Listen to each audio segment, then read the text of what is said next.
ప్రకాశం జిల్లా Singarayakonda current office వద్ద స్థానిక బాలాజీనగర్ అంబేద్కర్ నగర్ వాసుల ఆందోళన చేశారు. కరెంట్ ఆఫీస్ ఎదురు కొవ్వొత్తులతో నిరసన కార్యక్రమం. కాలనీ వాసులకు గత కొన్ని నెలలుగా విద్యుత్ సమస్యతో బాధపడుతున్నామని, కరెంటు ఉంటేలో లో వోల్టేజ్ తో కరెంటు పోతే గంటల తరబడి రావటం లేదని, సింగరాయకొండ మొత్తం కరెంటు ఉన్నా కేవలం ఈ 2 కాలనీ వాసులకు మాత్రమే కరెంట్ తరచూ ఉండటం లేదని, ప్రతిరోజు ఉదయం పూట కరెంటు ఉండటం లేదు అని కాలనీవాసులు కరెంటు లేక చిన్నపిల్లలు, వృద్ధులు ఎంతో ఇబ్బందులకు గురవుతున్నారని, ఈ సమస్యపై పలుమార్లు కరెంట్ ఏఈకి ఫిర్యాదు చేసినా, అర్జీలు సమర్పించినా దున్నపోతు మీద వాన కురిసినట్టు పట్టించుకోవడం లేదని ఆవేదన వ్యక్తం చేశారు.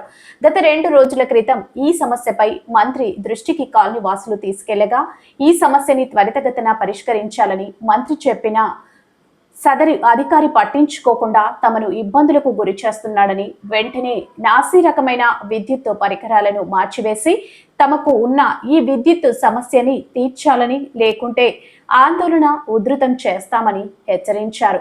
అధికారులకు హెచ్చరించారు. అనంతరం విద్యుత్ ఆఫీస్ ముందు కొవ్వొత్తులు వెలిగించి వినూత్న రీతిలో నిరసన వ్యక్తం చేశారు.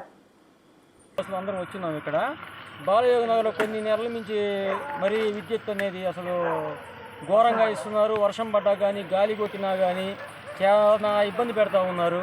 మేము ఏడకు ఈరోజు 10 సార్లు తీశారు. ఏడకు వచ్చినా కానీ ఎవరు లేరు, సమాధానం చెప్పట్లేదు. లైన్ మ్యాన్ లేడు, ఎవరు లేడు.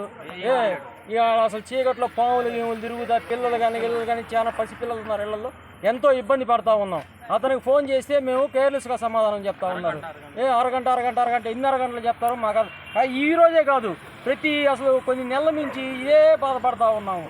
ఇంకా మరి ఎప్పుడు ఇస్తారో కరెంట్. నా సార్లు కంప్లైంట్ ఇచ్చాము. కరెంట్ ఉన్నా కానీ బాలయోగనగర్ అంబేద్కర్ నగర్లో లో వోల్టేజ్ వస్తుంది. ఇంకా మేము ఏం చేయాలో మాకు అర్థం కావట్లేదు. గారు కూడా అతని మీద చర్య తీసుకున్నాడు, కానీ అసలు అతను పట్టించుకోవట్లేదు. మినిస్టర్ గారికి కూడా చెప్పాము. మినిస్టర్ గారు కూడా సమస్య చూడమని చెప్పాడు. అతను పట్టించుకోవట్లేదు. ఇంకా మాకు ఎట్ట వచ్చిందో కరెంట్ అర్థం కావట్లేదు. అసలు సమాధానమే సరే లేదు. తొందరగా పరీక్షించకపోతే మేము మళ్ళీ ఆందోళన చేసేదే. మళ్ళీ కంపల్సరీగా కరెంట్ ఆఫీస్ కాడికి వచ్చేది.